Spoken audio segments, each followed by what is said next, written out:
મહેસાણાના બહુચરાજી તાલુકામાં માં બહુચરનું મંદિર આવેલું છે કે જેમાં વર્ષોથી દર વર્ષે પરંપરાગત રીતે ચૈત્રી પૂનમનો મેળો યોજાય છે। આ વર્ષે 10 તારીખથી લઈને 12 એપ્રિલ સુધી આ મેળો યોજાનાર છે। અંબાજીમાં જેમ ભાદરવી પૂનમનું મહત્વ હોય છે તેમ અહીંયા ચૈત્રી પૂનમનું ખૂબ જ મહત્વ હોય છે। જાણીએ। તેજસ રાવલ। આપણે વાત કરીએ મંદિરની તો આપણે જે ચૈત્રી નવરાત્રીનું મહત્વ હોય છે એના વિશે જણાવો ને શું આખી મતલબ રીતને બધું હોય। આદિકાળથી ભારતીય સનાતન વૈદિક સંસ્કૃતિમાં નવરાત્રીનું ખૂબ જ મહત્વ બતાવવામાં આવ્યું છે। નવરાત્રીના જે દિવસો છે માતાજીની ઉપાસના કરવાના સર્વશ્રેષ્ઠ દિવસો છે। આ દિવસોની અંદર માં ભગવતી પોતે પણ ખૂબ પ્રસન્ન હોય છે અને ભક્તો પણ વિવિધ પ્રકારના અલગ અલગ અનુષ્ઠાનો દ્વારા યથાશક્તિ માતાજીની સેવા પૂજા અર્ચના કરતા હોય છે। નવદુર્ગાના સ્વરૂપની અંદર માતાજીની આ નવરાત્રીમાં પૂજા થતી હોય છે અને આ સ્થાનની અંદર મુખ્ય ભગવતી બાલા ત્રિપુરા સુંદરીના સ્વરૂપની પૂજા થાય છે। અહીંયા માનું બાલાયંત્ર છે, બાલાયંત્રની પાસે માનું ગઢ સ્થાપન કરવામાં આવે છે। તો હજારો વર્ષથી આ સ્થાનની અંદર માની ઉપાસના યુગો યુગોથી થતી આવી છે, જે કાળક્રમે પરિવર્તિત થઈ અને આજે ભગવતી શ્રી બાલાયંત્રનું અહીંયા સ્થાપન છે। ત્યાં માતાજીનું ગઢ સ્થાપન અને નવરાત્રીની આજના દિવસે અહીંયા માતાજીનો પ્રારંભ ખૂબ ઉત્સાહથી થયો છે।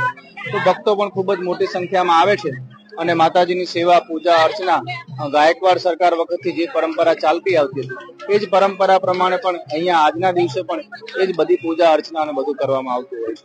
ચૈત્રી નવરાત્રીની વાત કરીએ તો આજથી જ અમારા માટે તો ચૈત્રી પૂનમના મેળાનો પ્રસંગ લગભગ ચાલુ થઈ ગયો એવો માહોલ બની ગયેલો હોય છે, કારણ કે ભક્તોની શરૂઆત આજથી થઈ જતી હોય છે। 9 દિવસ માતાજીની નવરાત્રી, છઠ, સાતમ, આઠમ માતાજીનો સત્સંગી યજ્ઞ, આઠમના દિવસે રાત્રે 12 વાગે માતાજીની પલ્લી, એ જ દિવસે પાછી રાત્રે 9:30 વાગે માતાજીની સવારી પણ નીકળતી હોય છે। 10મા દિવસે જે આજે ગઢ સ્થાપન કર્યું એ જવારાનું ઉત્થાપન થાય છે અને 13, 14 અને પૂનમ આ 3 દિવસ જે છે એ માતાજીનો ઐતિહાસિક ભાતીગઢનો જે મેળો કહેવાય એ ખૂબ ભવ્યાતિ ભવ્ય મેળો ભરાતો હોય છે।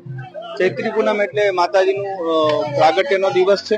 આ દિવસે દૂર દૂરથી લોકો અનેક બધા સંઘો લઈને આવતા હોય છે અને વિવિધ પ્રકારે બધા પોતપોતાની રીતે યથાશક્તિ માતાજીની ભક્તિ સેવા અને ઉપાસના કરતા હોય છે। ભક્તો માટે પણ મંદિર તરફથી ખાસ લગભગ બધી જ વ્યવસ્થાઓ, એમને રહેવા માટેની, પાણી પીવા માટેની, ઉપર તડકો ના લાગે એના માટે છાંયડાની વ્યવસ્થા કરવામાં આવે છે।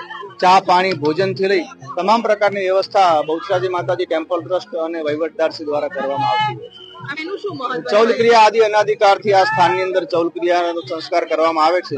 એવું કહેવાય છે કે ભગવાન કૃષ્ણની બાબરી પણ અહીંયા જ કરવામાં આવેલી હતી। ત્યારથી જ લોકો એમના કુળદેવી કોઈ પણ હોય પણ બાબરીની જયારે વાત આવે ત્યારે દૂર દૂરથી લોકો બહુચરાજીની અંદર જ આવતા હોય છે।